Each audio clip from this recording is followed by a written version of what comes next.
everyone. My name is Dr. Hal Bradley. I would like to ask each and every one of you that if you enjoyed these shows, please hit like, share, and subscribe after you view the show. Thank you very much. Well, good morning, world, and welcome to another episode of the Crisis Victory Show. My name is Dr. Hal Bradley. I'm executive producer and host. And Pete Turner, who is also the creator of the Break It Down show, is my co-host. Good morning, Pete. Good to see you popping in there, buddy. Anyway, today I have a fellow veteran on air, Richard Kaufman. He goes by the comeback coach. Hey, Richard. Good to see you, brother. Good morning, and thank you for having me on your amazing show.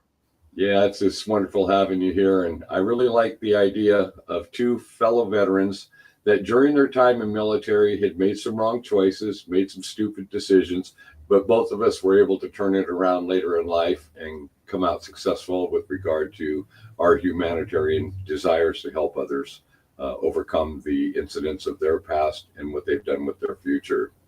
I'll go ahead and start this because I'd like to share. I entered the military in 1971, discharged out under honorable conditions in 1974. I was stationed in Germany during that time with the 8th Infantry Division. I was with the 509th Airborne.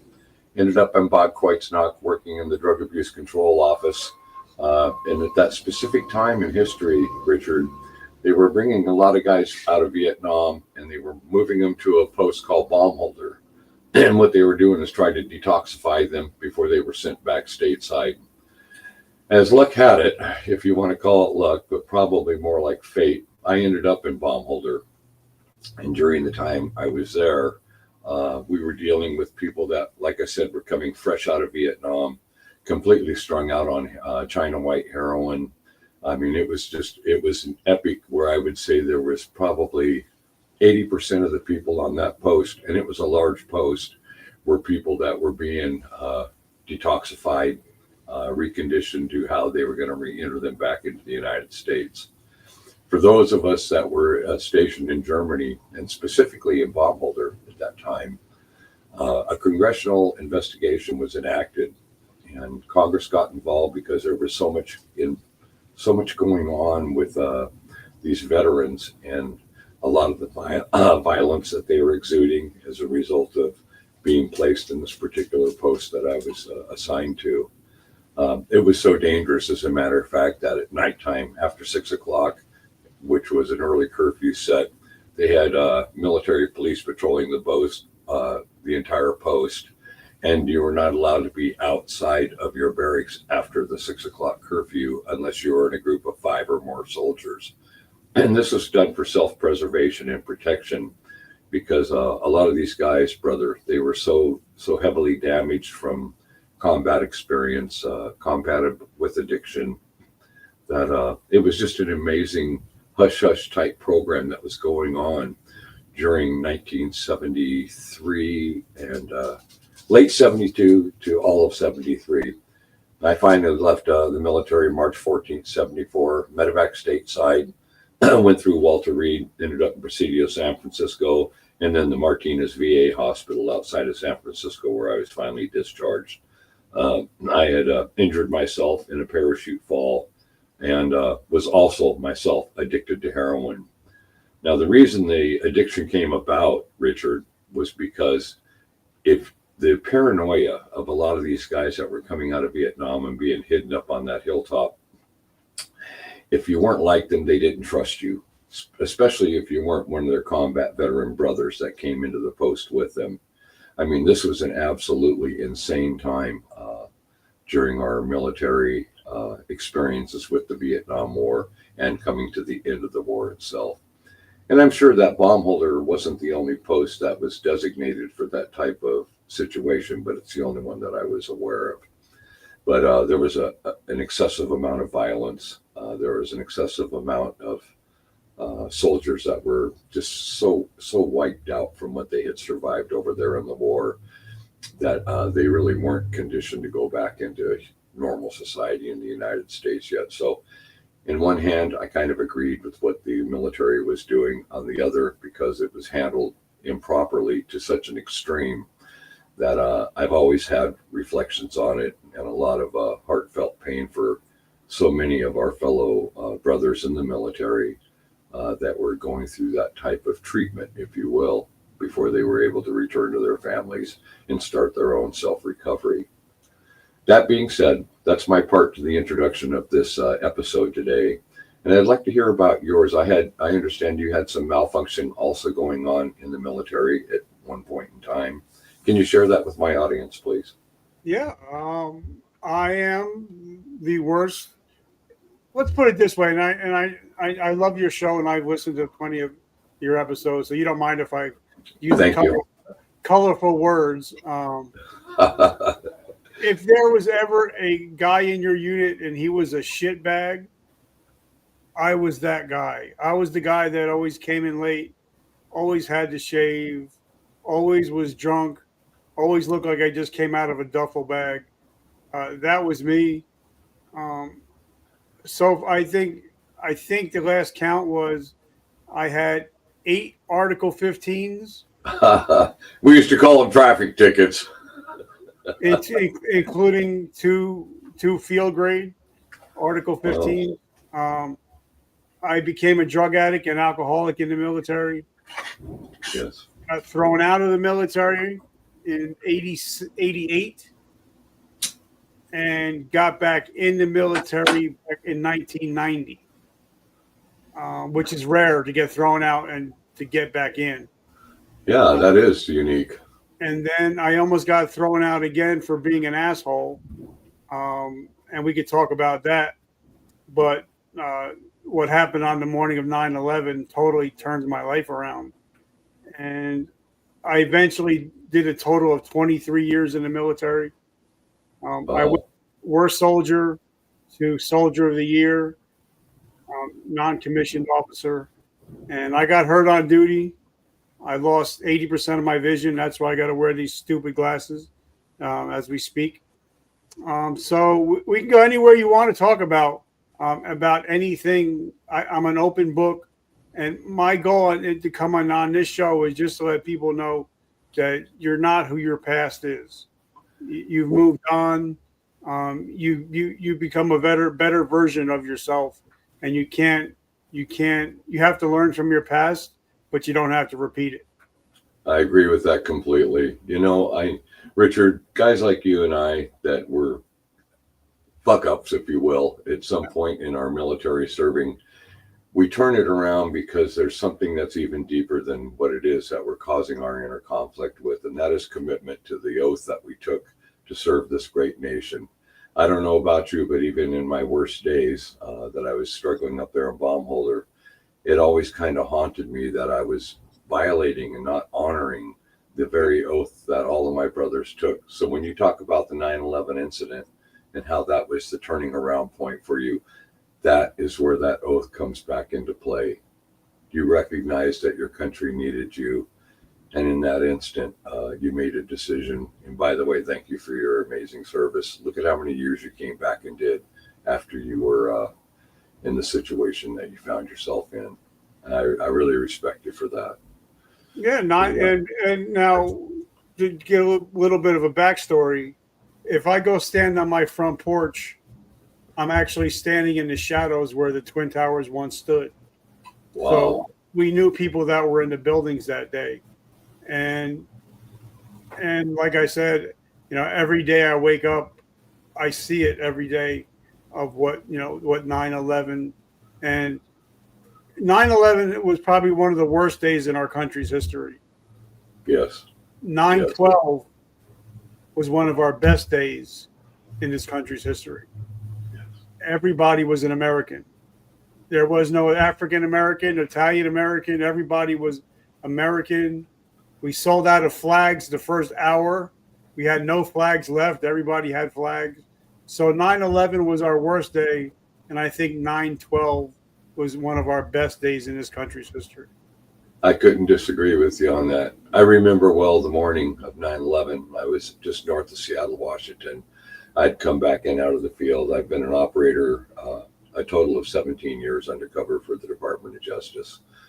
This was after being pulled out of Leavenworth Federal Prison and being offered an opportunity to serve my country in that dangerous capacity that I happily agreed to. But getting back to 9/11 that morning is about 8:30, and I remember plugging into a senior field agent and associate, and later became a friend of mine in later years, and said, "What the hell has just happened?" And he says, "Well, I sure as hell wouldn't want to be who just took down those towers." And that was the beginning of what you're talking about, 9/12, the unification of our country. And I mean, no matter what your status was at that moment, that came to be, the desire for all of us to serve in whatever capacity. Like I said, I was an undercover operative contracting with the Department of Justice at that time. Just came back in from somewhere in Central America off another undisclosed mission that I'd been working, and couldn't wait to get back out there and get in the field immediately because somebody just attacked my country. And I remember the morning watching the first plane, the second plane. I was watching it live on TV at the time. And I had separated from my wife and children, immediately called them, told them to let me know where they're at so I could get them to a safe place as soon as we figure out what was going on. At that time, Pennsylvania plane crash hadn't gone down yet. At that time, the Pentagon hadn't been hit yet. But as soon as they started following, a lot of us go into that play, if you will, of protecting not only those that we love, but the communities in general that we found ourselves in during that incident, during that time. So yeah, I hear your calling to serve, because I think just about every American felt that. What do you think, Richard? Well, for me, because now picture this, I'm watching this all live on my big screen TV. Yeah. And all my TA-50 that I got to turn in, because I'm being thrown out of the military, is to the right of the TV. So I'm panning, looking at all my shit that I got to turn in because I'm getting thrown out again because of being an asshole. Wow. And I'm looking at the screen, and I'm realizing all these people did was go to work. They're not coming home. And Yeah. I felt like, wait a minute, I just wasted all these years in the military, and these people, all they did was go to work. And that's when I wrote about it in my book. I actually broke down into my couch, and I cried out to the Lord. I said, Lord, give me one more chance. I'll dedicate the rest of my life to helping those that can't help themselves. And I went and talked to my company commander, my first sergeant. And of course, they heard all my bullshit before, but they said they seen something different in me, even though they tried to take my rank again. So I went back to EIOU1. But from that moment on, I became sold out for this country and to be the best soldier that I can be. So for me, 9/11 is bittersweet, where I know if it didn't happen, I probably wouldn't be alive today. But I wish it didn't happen. You know what I mean? So it's kind of like a bittersweet moment. Yeah. What it did was it brought all of us together instantly. It was amazing. It didn't matter if you had a conflict with the neighbor next door. It didn't matter if you were indecisive as to what your role play, if you know what I'm understanding or trying to explain to you right now is, but you knew that you had to be involved. That's exactly how I felt too. I was operational working in Central America and Mexico during that time with the Department of Justice, undercover, infiltrating cartels. And I remember saying a few days after 9/11, is there anything, can I be sent over there? Can I do anything at all to help in a civilian capacity? Because I was already a State Department contractor and just wanted to do something because we just got hit. And it was extreme to me, if you will, about what our nation is facing. Sorry about that background noise, boys. That's a dump truck out back. So anyway, getting back to this, I hear your heart when you describe the impact that yourself and so many others like myself felt in that moment of what can we do. The desire to serve was very strong. I have nothing but respect for you on that. And actually, that day I actually went out and got a tattoo. It says September 11th, 2001. Some gave all. And from that moment, every day I look at my arm, it's something that I'll never forget. That, all gave some, but some gave all. Yes, including civilians. Yeah. Not just military, because that's a military slogan, as you and I both know. But I can still remember watching people jumping out of the towers, committing suicide rather than to be burned alive. I mean, it was being filmed live, and just anger filled me, because these were innocent people that we had served to protect. And there's nothing we could do but sit back in that moment and watch it. And that's where the strong desire came within days to figure out anything that we could do with our skills and our abilities that could in some way influence, enhance, or allow us to attack that son of a bitch and his followers that attacked us. It was an incredible time. It was just incredible. That's why even today I have such respect for first responders. Oh yeah. 343 firefighters ran into the buildings and they didn't come back. They're the true heroes because everybody is running away and they're running into the buildings. Yes. So I always give respect to the 343, but I also give respect to the EMS, police officers, firefighters, 911 dispatchers, and even construction workers that went to go work on the pile, that worked on the pile for weeks and months at a time, and nobody even knows their name. So I always, whenever I come on a show, I always want to give a big shout out to all even just the construction workers that were on the pile looking for bodies. 24 years later, and here we are talking about it like it was just yesterday. Yeah. But some people forgot about it. Some people forget about, like, what's going on in California. They don't remember this. No, I get it. We're really in tumultuous times in this country again right now with regard to a lot of the changes that are happening in our government, changes that are being attempted to the Constitution. And, we took an oath to that. We didn't take an oath to one individual. We didn't take an oath to an agency. We took an oath to the Constitution. And I'm not going to get into any of the politics or whatever. The beautiful thing about a democracy is we all have the right to feel what we feel, share what we feel to some extent in a nonviolent way. And it's just very disturbing to me what we have seen transition in these last recent months in this country, the division, the conflict, we're susceptible for attack as a result of the current situation we find ourselves and our nation in. And Richard, wherever you believe in all of that, whatever you feel in all of that, the one thing that I do sense of you right now is that you're a patriot. Well, I wear a hat, and some people get mad at it. It says pro-God, pro-guns, and pro-life. So I know where I stand. I don't push my beliefs on anybody. But if anybody asking me, where do I stand? I bleed red, white, and blue. Amen. Any police officer, firefighter are welcome in my home anytime.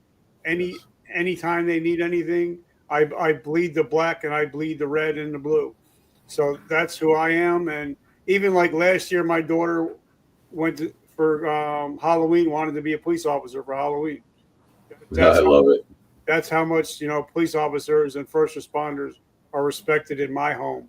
Now, I won't push how I feel on others, but I only kneel to my Lord and my bride.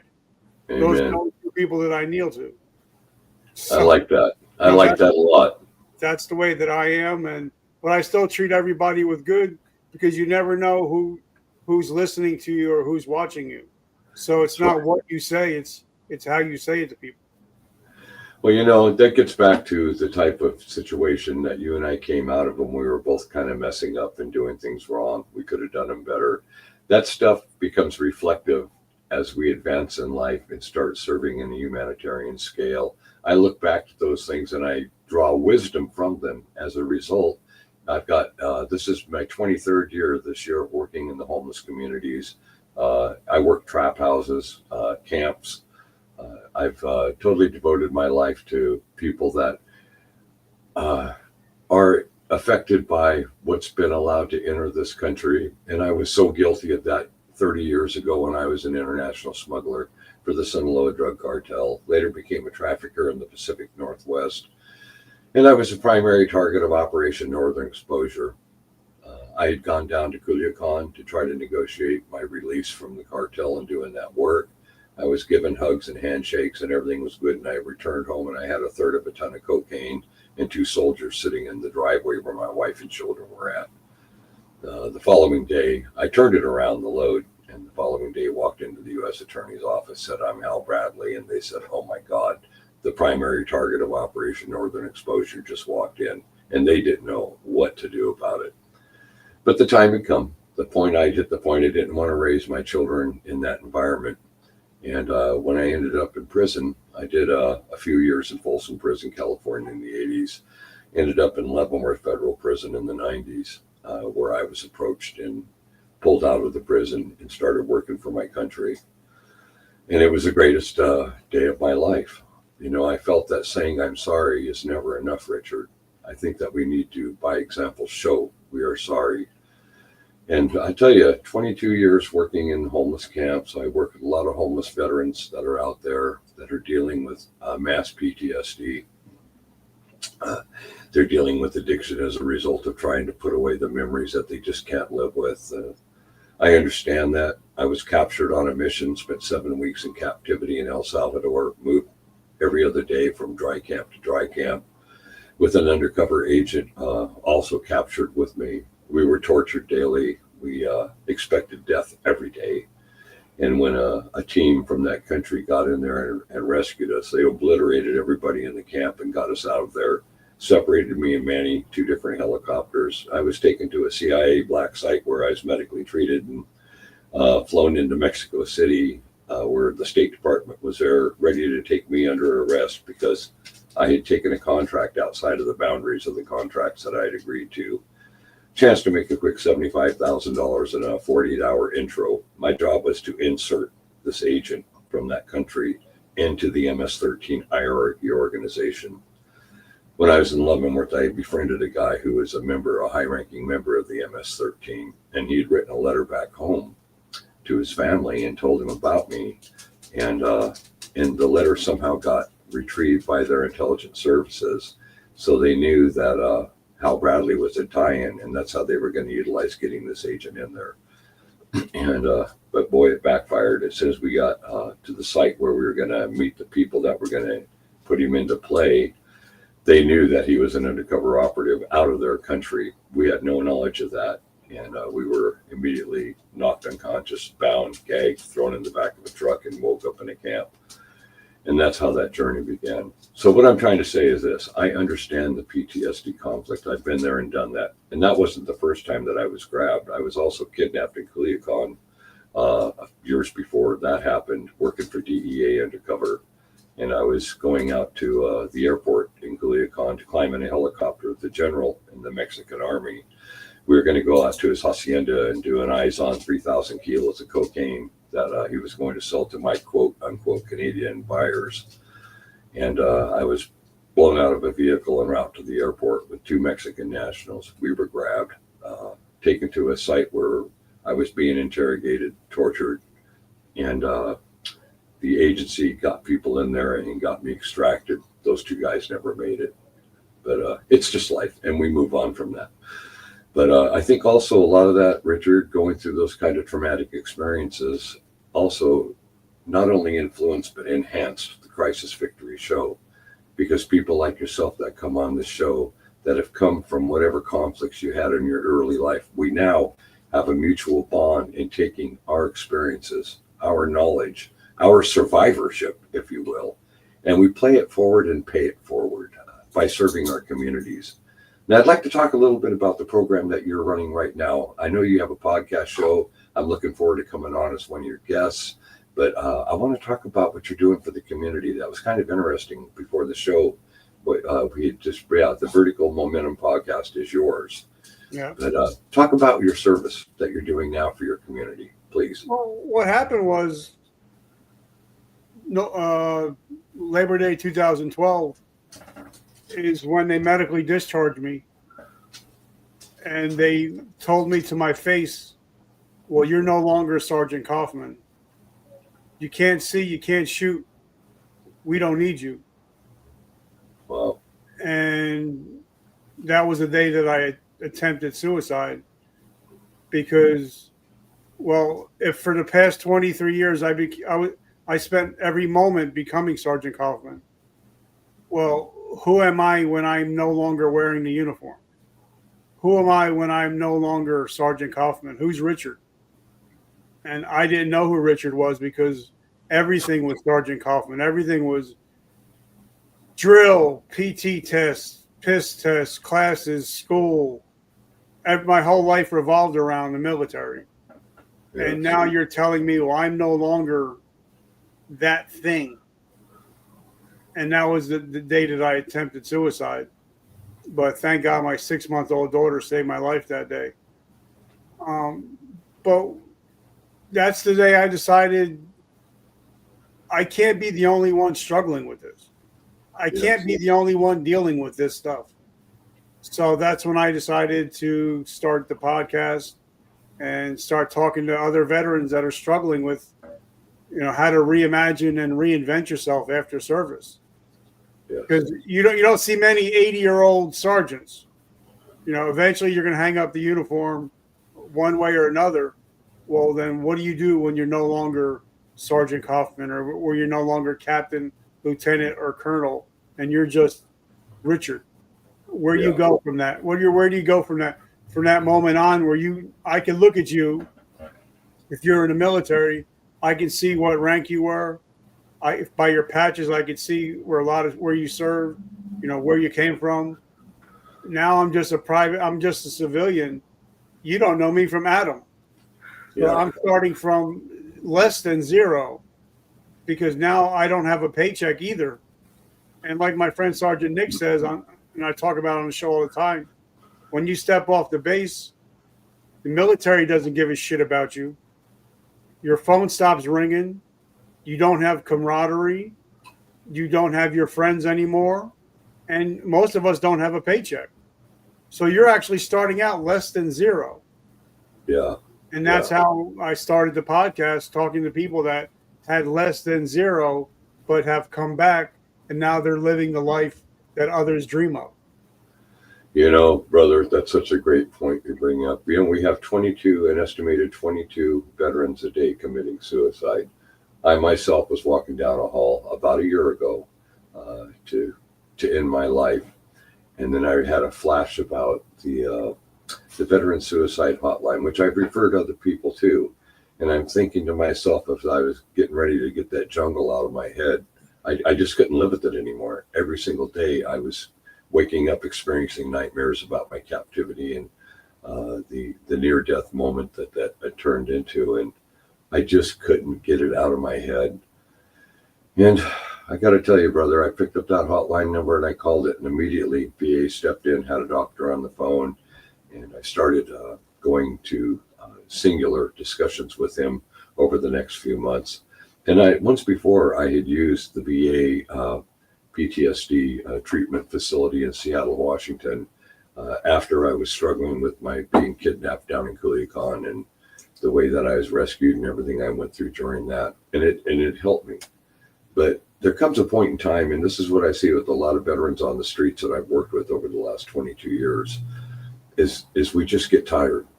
We just get tired of living that same old nightmare every single day, and it doesn't want to go away.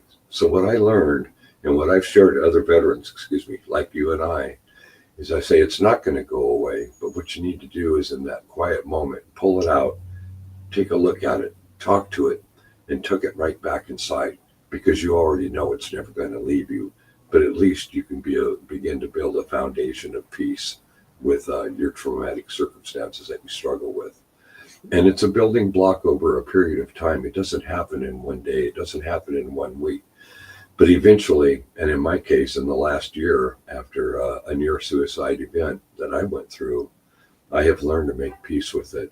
And I'm properly medicated by the VA as a result of it. And it took months to find the perfect cocktail solution that would work for me. Every one of us have a different level of trauma.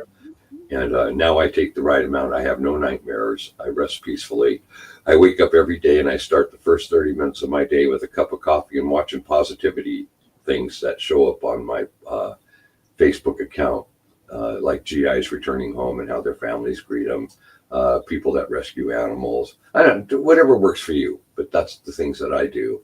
And then I have a few people in my life that I send those to every single morning as I draw something from that well of something positive in this world happening.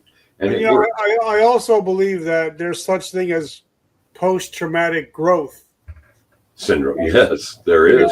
Like for me, I had a talk with Mr. Ed Milet, and when we were talking, he said, Richard, nothing has ever happened to you. It has all happened for you. And everything is a teachable moment. You went through everything you went through so you can help somebody else. I agree with that completely. That's when the growth started, where I don't have PTSD. I have post-traumatic growth. I'm learning from everything that I went through. And now I look at it as my gift. These are gifts that have been given to me that I can help other people with. But I also realize, and when I talk to my vets, and I'm like, you got to admit when you're wrong. You got to be self-aware, and you got to admit, hey, I need to change. Yes. You can't blame everything and everybody on everything, or else you're never going to get anywhere. So I think a lot of us have to say, listen, I played a part in it. I forgive myself. I forgive those that have hurt me. And I've also asked for forgiveness for those that I've hurt. Now it's time to move on. Yes. I already got all the forgiveness stuff out of the way. Once I've done that, now I can move on in my life. But if you don't forgive yourself, if you don't forgive others, and if you don't ask for forgiveness, you're still going to be stuck holding on to that rucksack. Hence the positivity of life that we seek out instead of the negativity that held us down. That's an excellent explanation to that, Richard. I can't tell you how excited I am to come onto your show. You obviously have a veteran community that go to your podcast show. That's what it sounds like to me anyway. And that's wonderful to have that, because, we need to assure our brothers and sisters.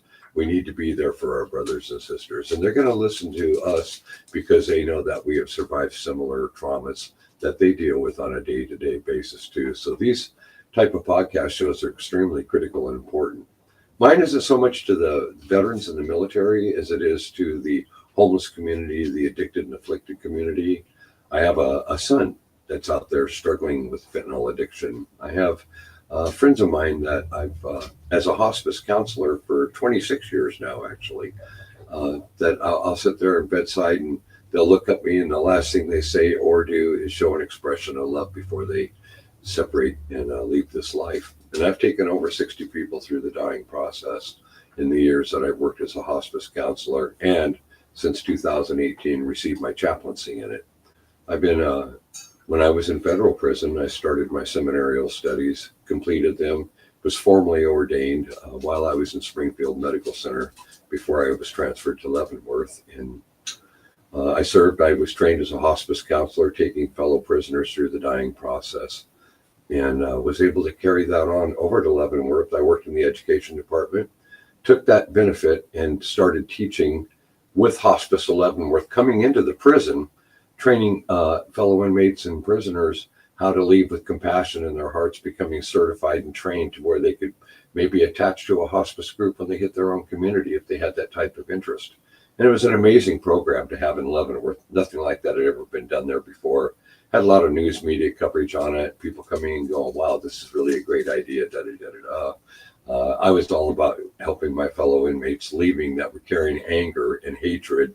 And like a lot of veterans coming out of the military, and they go, what the hell am I going to do now? All I know is being in the military, like you were talking about. Well, a lot of people that were committing criminal acts have the same thing. They go back to that which they know and which is comfortable, because they've tried other resources and other projects and they didn't work for them. So again, reflecting back to these type of podcast shows that you and I do, this is the purpose. This is the intent. You can't change your past, but you can acquire knowledge from that past, and you can pay it forward in a humanitarian scale. And Richard, people will listen to you, and they will listen to me because they know we've been down the similar path that they're struggling with at that time. So this makes also, I'm a friend of Bill W's. I've been sober 36 years now. So, Excellent. I'm an addict. I tell everybody, I'm still an addict. I'm still an alcoholic. Yeah. So I can give the hope, that there. My favorite when I was going through the programs, I love to read the promises every day. That was my thing. I was the promise guy because I love to read the promises. Because what's the sense of getting sober or getting clean if you don't have anything to look forward to? Exactly. So now the life we're living, hopefully somebody can say, man, I want to live that life. I want to get sober. I want to get clean so I can have a family. I can have a house. I can go on vacation. I can do these things. So, because what's the sense of getting sober if you don't have anything to look forward to? Well, and the greatest reward for guys like you and I that put our lives and devote our lives to that is seeing the success of their stories. I love it. I'll give you an example. About 3 years ago, I had a rape victim that was dropped off on my steps in the middle of the night. I went in, I brought her in the house, put her up on the couch. She had been gang raped by five individuals, and she was beaten very bad. She was a prostitute, heroin addict, was out there selling her flesh for the next fix she could shove in her arm. Anyway, she was totally broken person. She spent 2 days with me, and in those 2 days she was able to clean herself up. I did her laundry, got her into fresh clothes, and fed her, and didn't really try to pry into her life, but allowed her a moment to talk. And she found a couch that she could sleep on where she didn't have to trade her body for the opportunity to not have to sleep out on the streets that night. Well, listen to this, Richard. Last year, which is 2 years after that night, I get a knock on the door, and here's this lady that I barely recognized, all cleaned up, holding a child with the man standing beside her. That 2 days transitioned this person to where she not only got off drugs, but found love, married a really obviously a nice guy, had a child with him. They were buying their first home, both of them gainfully employed, and life was wonderful. And you know what it was? It was a trigger switch that she didn't have to do something for something of kindness to be done to her. And Richard, I don't know how you are with your people that you work with, but let me tell you, there's no greater reward than to see their self-joy that they themselves manifested and created. And I'll never forget that as long as I live, remembering that lady I picked up off the steps unconscious at 3 a.m. to the lady that walked in 2 years later with a husband and a child, just wanting to introduce her husband to a man that did something to her that was a total stranger, that totally put her on a different path in life. She took advantage of her crossroad, Richard. And this is what we need. Yeah, this is what we need to offer, because we can't change them. They change themselves, each one of these victims that we deal with. And like I just told you earlier, I've got 22 years of dealing with people like that, and I have all kinds of stories. But I always come back to that one because that was the most impactful to me. And I have people brought to my house that are overdosed on fentanyl or heroin, and I have Narcan kits the Veterans Administration provides me with, because they know that the work that I do to my community. I have rape victims, people beaten up, that kind of that type of community comes here because they've got felony warrants out on them, so they don't want to be dropped off in a hospital where they're going to get taken into custody and end up getting dope sick in a jailhouse cell pending their cases. I don't judge any of that. That's not my position to do that. I serve a community that's delivered to me. I believe God completely delivers these people for that specific purpose. God gets all of the glory because God is the one that healed me. And I just like to see the reward come back, because many times it's not our faces that is remembered. It was the act of kindness that is remembered. And brother, that pays forward. That goes out into the community. And, my 22nd year of working in this community in the town that I live in here, just north of Seattle, the greatest reward is when you run across those that have transformed.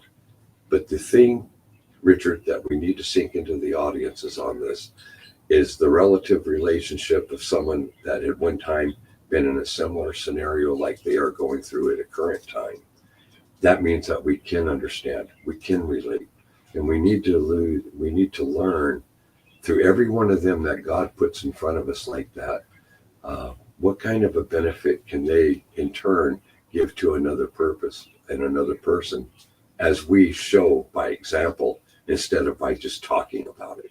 We are the example, Richard. We are we're the Like I, motivation. like I tell everybody, I would rather hear your bullshit than your Yeah. eulogy. God's given me big shoulders and big ears for a reason. Yes.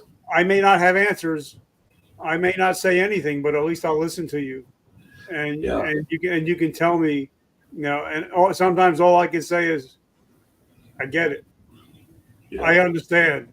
I've That's been there. enough. I've done that. Yeah. I can't tell you what to do. I could just say, if you want my advice, great. If not, if you just want me to nod my head and put my arm around you and say it's okay, then I'll do that for you too. And I think Yeah. that's the difference between what we do than what other people do, where they'll bring you into their home and then they're going to talk at you for 4 or 5 hours instead of talking with you for 4 or 5 hours. That's because they haven't been there and done that, brother. That's the only kind of people that would misconstrue that opportunity, if you will, to, like Jesus Christ told us, be the example. Be the example. That doesn't mean talk their head off. That means listen. That's why he gives us 2 ears and 1 mouth. We need to listen. And this is also where people start opening up more, because the moment you start talking to somebody that's in the moment of distress, they begin to take on the personage of feeling that they're under an authority situation. People that live out on the streets, veterans that are dealing with PTSD, they're not looking for authority. What they're looking for is compassion, understanding, and maybe an alternative solution to what they're struggling with in the moment. They don't have clarity because they're in that moment. What they need is calmness. What they need is someone that can listen to their story and with confidentiality protect the story that they're sharing.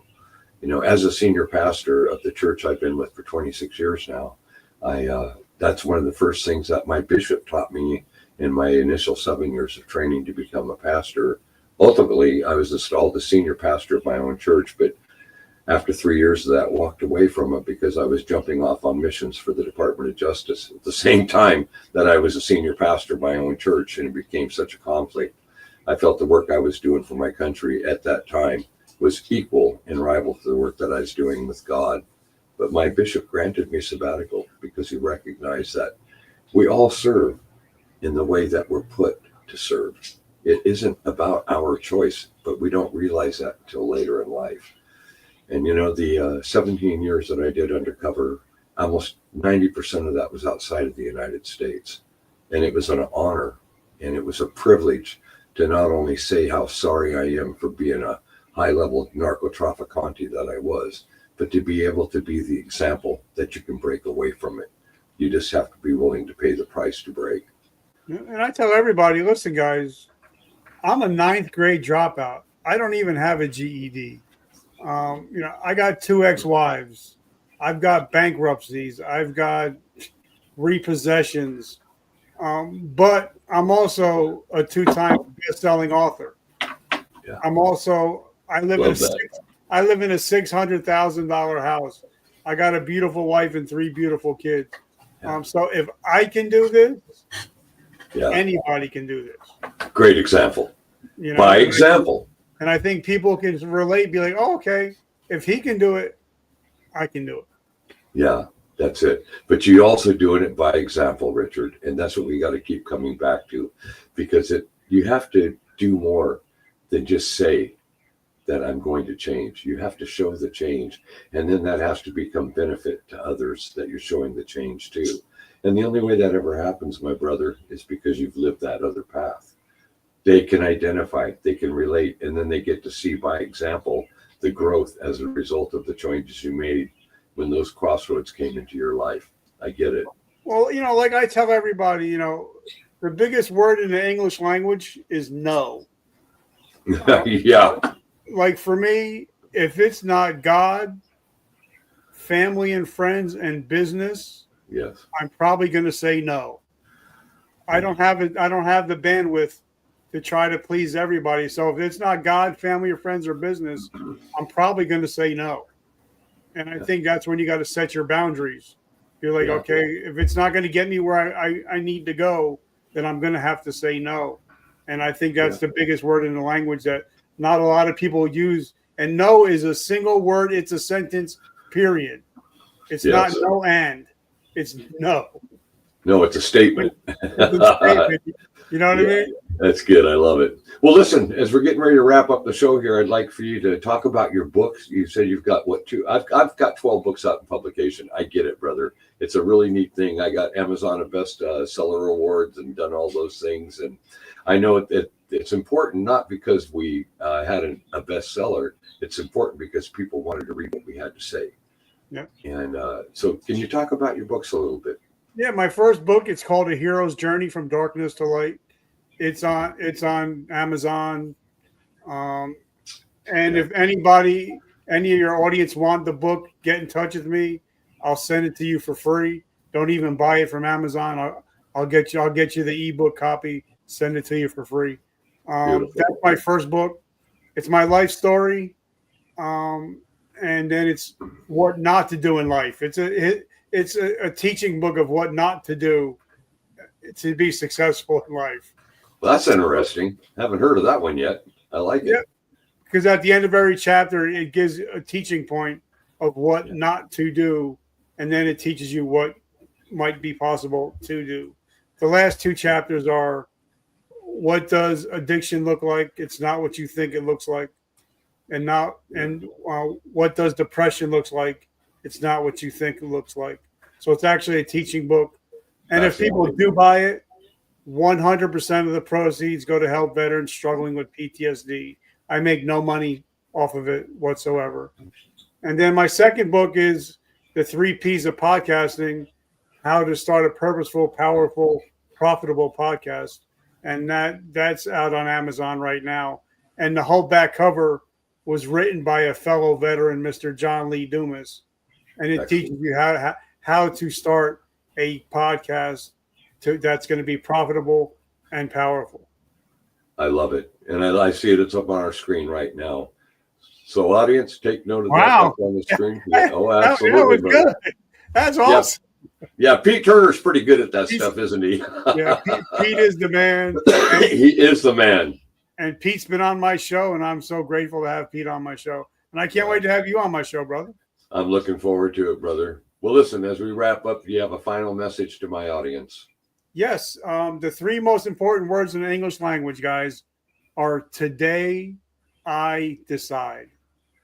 Every morning we wake up, we have a choice to make. We can be a victim or we can be a victor. So every morning you wake up, you get to decide if you're going to be the victim that day or if you're going to be the victor that day. I love it. The 3 most important words in the English language are today I decide. Well, listen, brother, nothing but love and respect to you. Richard, I'm so glad that we finally met. I'm just so grateful for what you do for our community, for our world as these messages get out there. I take this stuff to heart because we have come from a past where we weren't thinking of anybody but ourselves. And where did it get us? And look at what we're doing today with that knowledge. Now we're giving back and we're paying it forward. So Amen. My love to you, to your family, my love to the veterans and the non-veteran community that gets to hear these shows. And I can't wait to come onto your show and be your guest, brother. Thank you so much for coming to the Crisis Victory Show. Pete, brother, thank you so much. Thank you for putting us together. I love and I appreciate you, brother. Okay, folks. Well, that wraps up another episode today. And I'd like to take this moment to thank each and every one of you for taking your time to catch our show. Now, if you like these shows, I would ask that you would please hit like, share, and subscribe. It's so important to us that we get these messages out, and we understand that these are graphic, almost toxic interviews. But, this is the kind of impact that we feel is needed in order to make sure that people understand the significance of the problems that we are confronted within our own country and around the globe.